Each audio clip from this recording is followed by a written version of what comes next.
Andrew Mountbatten Windsor faces final humiliation.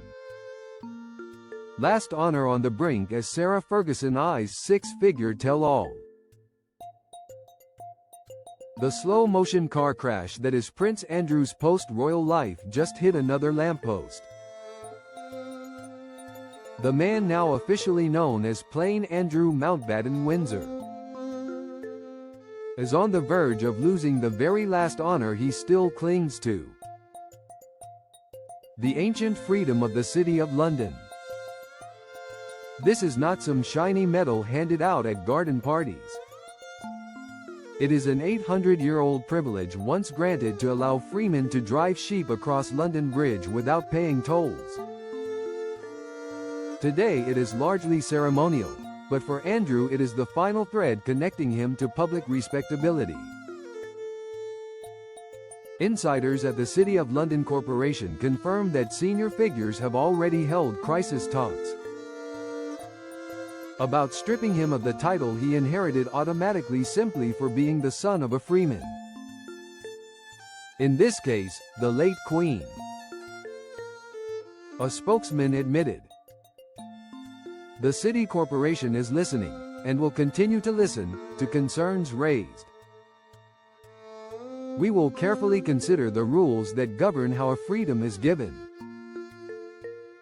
and the procedure by which it can be removed." Translation: the guillotine is being sharpened. Even the archaic patrimony loophole that let him keep it this long is now under review. When even medieval bureaucracy decides you're too toxic, you know the fall is complete. And just when Andrew thought the week couldn't get worse, his ex-wife Sarah Ferguson is reportedly weighing million-dollar offers from American networks desperate for the ultimate royal bombshell interview. Sources tell The Sun that U.S. channels are dangling six-figure, possibly seven-figure sums for Fergie to sit beneath the studio lights and finally speak unchained. One Hollywood insider spilled, Sarah's team has been flooded with bids from every major network and streamer. This wouldn't be a cozy British chat over tea. This would be primetime, no-holds-barred, Oprah-level television. Fergie, they say, is tempted, very tempted. She believes a full, unfiltered conversation would let her clear her name once and for all. Insists she knew nothing about Epstein's crimes, and explain why she continued accepting his money long after the red flags were screaming crimson. Sarah feels she's been unfairly painted as complicit by association, the source continued. She wants the world to hear, in her own words, that she was never in those rooms,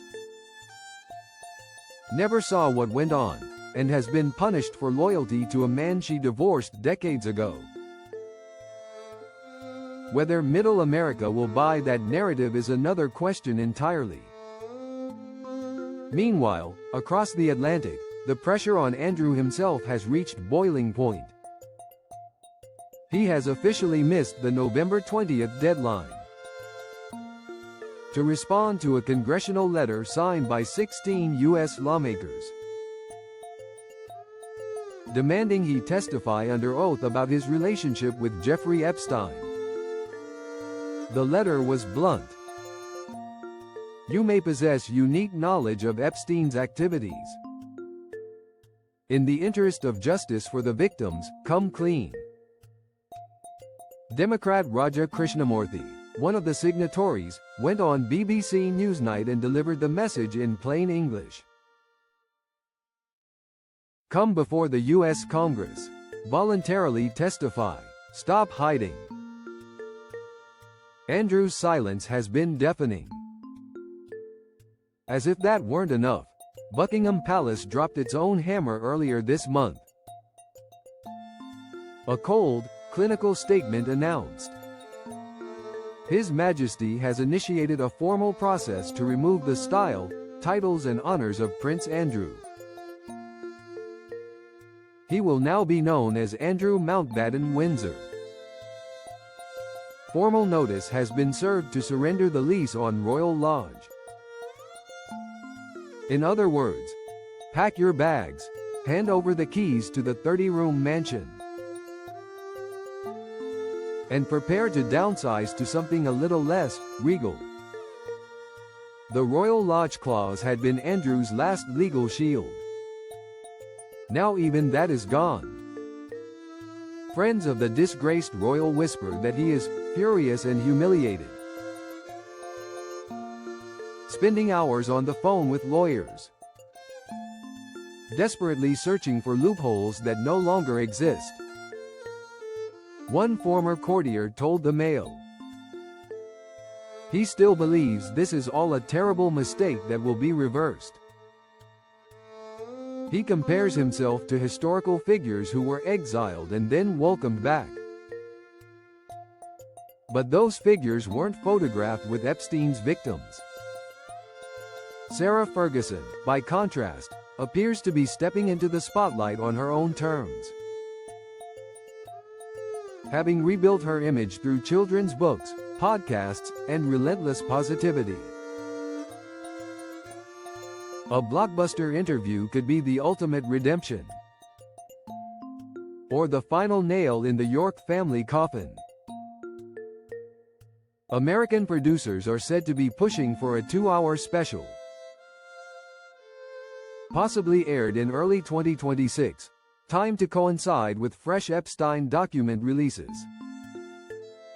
They want tears, they want never-before-seen home videos.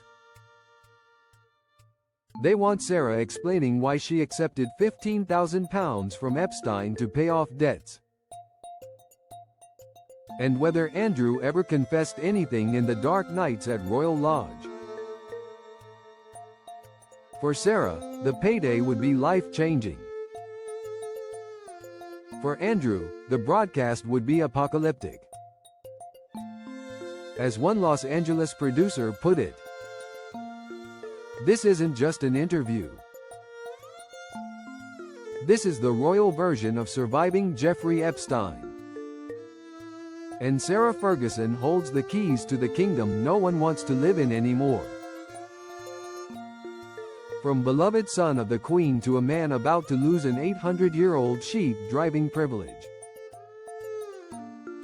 while his ex-wife weighs selling their darkest secrets to the highest bidder. Andrew Mountbatten Windsor's descent is entering its final, excruciating chapter. And the world, it seems, cannot look away.